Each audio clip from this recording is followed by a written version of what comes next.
Over the years, I've gotten a very specific type of comment, a compliment. I think it's a compliment from people who've attended workshops, webinars, clients, potential clients. And the feedback always sounded exactly the same, which is, I heard you talk about job searching and I really liked your approach.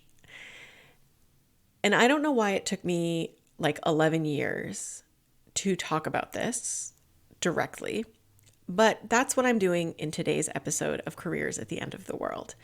I'm talking about my approach, not just to the job search process, but to career management and development in general. And I'm talking specifically about the difference between a technical or traditional job search versus a relational job search, which is my tactic of choice here. When it comes to job searching, I think most people know what they should be doing. And this is what I kind of think about as like the technical or traditional job search. We want to write a perfect resume. We want to network like, it's your full-time job. You want to nail your interview. So like, yes, I will concede as a relational career person, champion, advocate, that those things are actually very, very important. So a relational job search has to like include those elements to some degree. But there's this like underlying vibe around technical or traditional job search advice that is really, I think, about producing workers that are compliant, that are not advocating for themselves or thinking about themselves long term, but that are really just people pleasing for employers, right? And you might have gotten some career advice like this for yourself, right? Like I remember when I was in college hearing things like, if you have tattoos, hide them. Don't include volunteer work that could make you look too political. Nobody would want to see that on a resume. Wear this, not that, those sorts of things. And again, it's not necessarily bad advice. I think you could go to some employers and like your tattoos would not be welcomed. However, what I found when I followed that advice is that, yeah, I did get a job. Did I like the job? Did I fit in? Did it meet my expectations in terms of integrity and inclusiveness? No. Okay, so the technical and traditional tactics will absolutely work and help you get a job. So I don't really question their validity there. What I found for myself and subsequently my clients is that trying to impress people at every single turn, trying to sell yourself, having an elevator pitch actually just wasn't that much fun. It was work we didn't like, didn't sit well, didn't feel in alignment with our values or our personality. And so we didn't do it. And what I tried to do for myself is have a process that actually I felt good about. Because if I can feel good about it, I'm going to do it. But if I feel, like I have to sell myself in an elevator in 30 seconds, like that's a weird way to engage relationally, right? Like there's actually better ways to take advantage of people's time very briefly than just going for it. The longer I worked, the more jobs I looked for, the more work experiences I had under my belt, the more I realized that landing a job that you actually want and building a career that works for your life requires more than a technical execution. It requires relationships with yourself, knowing what you want, knowing what your priorities are, knowing what you're willing to give up, and what you're not willing to give up on. And it requires some degree of interaction and communication of that to other people. This focus on having a relationship with yourself, having a relationship with your career, having a relationship with your professional ecosystem, potential employers, all that. This is what I think of as a relational job search strategy.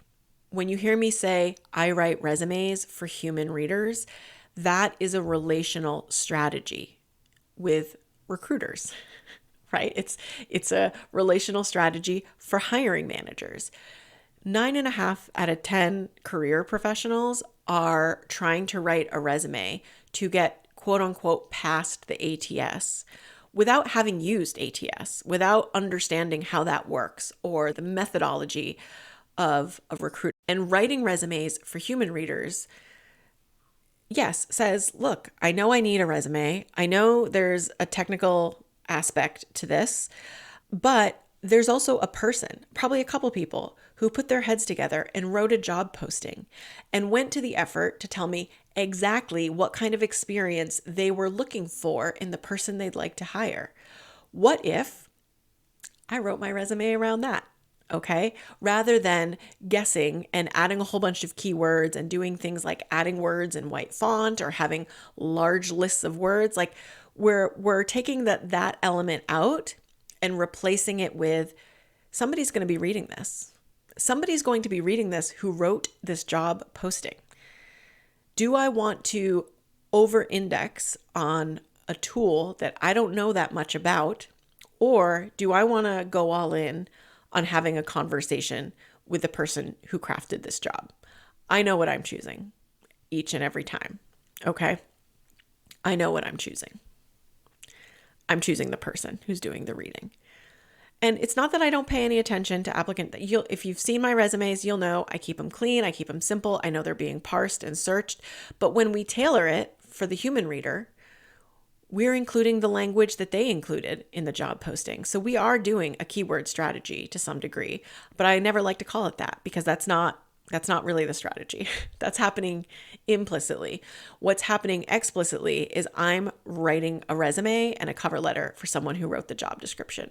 And I'm writing to them very clearly about what I'm bringing to the table. It's also why when clients have interviews, I don't just ask, how did you perform? In fact, I never ask how you perform.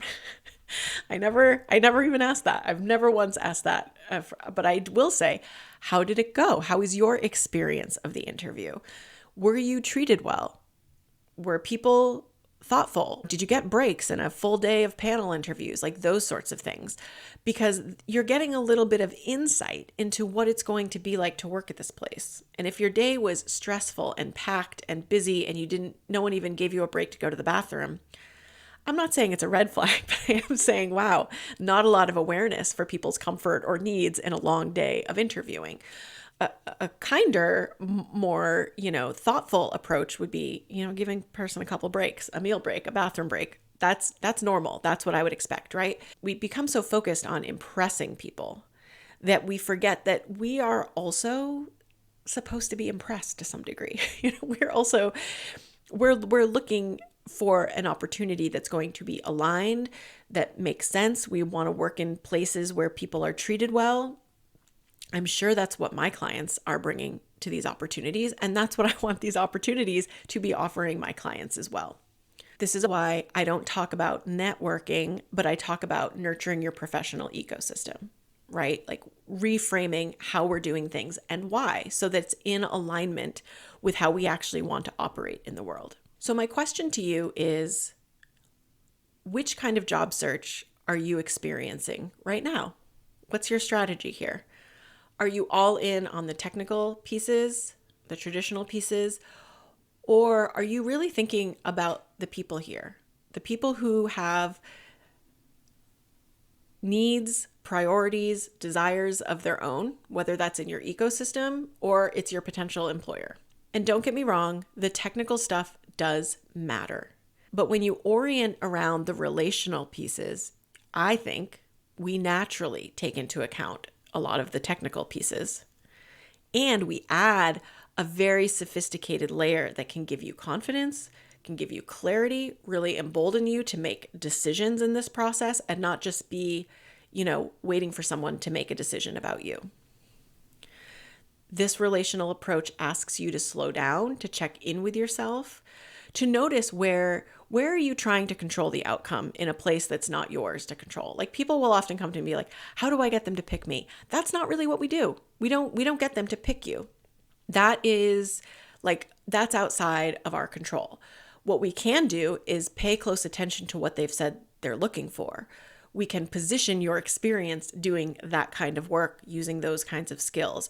We can practice delivering it in a clear, concise, and impactful way, whether that's in writing or it's, in interviews or networking, right? Job searching in this way isn't just about landing a job. It's also about having a life. It's about going to sleep on Sunday night without, the Sunday scaries every single week. You might get them once in a while, even in a good job. That's just how life works. But it's about having a career that you don't have to hide in necessarily. You don't have to contort yourself into. You're really focused on this alignment piece. If you want to further explore what this relational job search strategy could look like for you, please come on over to workwonderscareers.com. If you're not on our email list, please get on our email list. I'm working on doing some more stuff over in the email realm.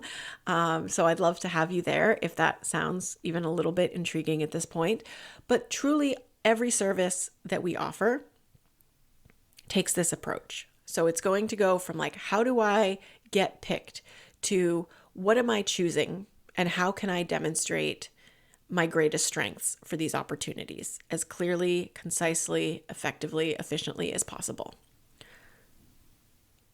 This is what I have been doing for 11 years. Sorry that it took me this long to talk real directly about what this means, but you do not have to have a technical only or traditional job search. If you are doing something in your job search that isn't working and doesn't feel good to execute, we got to find something else for you. This approach is particularly good for neurodivergent people. It is particularly good for people who have experienced really terrible things at work and hesitate to step into another job, period, full stop. It is also good for people who want to be efficient and effective and, build genuine connections and relationships and not feel like they have to sell themselves. It's 2025. The world is on fire, and some people still have to hide their tattoos when they go to work. And I understand it. Some people work in big law, some people, not everyone's working for themselves or in a, liberal arts college where there is a lot more, flexibility in how you might appear. But I think almost everyone will understand at some point that a traditional or technical only job search will leave you compromising parts of yourself. Maybe the job pays you enough. Maybe you're willing to do that. And that's totally fine. I mean, for the right price, I'd cover up. I don't have tattoos, but for the right price, I could be convinced to cover them up, I'm sure. But what I will say is if you're tired of compromising in these ways, if you really want to focus on alignment, if you want to be more active in managing and leading your own career in a way that doesn't feel so terrible, then the relational approach is what you're looking for. So come on over, take a look at our services, take a look at our offerings. We are kicking off a May cohort the first full week of May. So if you'd like to join us for that, there may still be time to hop in, and we'd love to have you. And definitely take a look at our upcoming retreat nights, which we have sprinkled over about 5 weeks starting in May. Would love to have you. I'm doing a quiet visibility retreat night, as well as a job search and resume strategy retreat nights. So take a look at the show notes. I've got everything there, and feel free to reach out. Find me. I'm mostly on LinkedIn these days, so feel free to send me a DM if this resonated with you or if it helped make clear why I've been operating in this way and where sort of my approach to job searching and career management comes from. Thanks so much for listening. Have a great rest of your week. We'll talk again soon.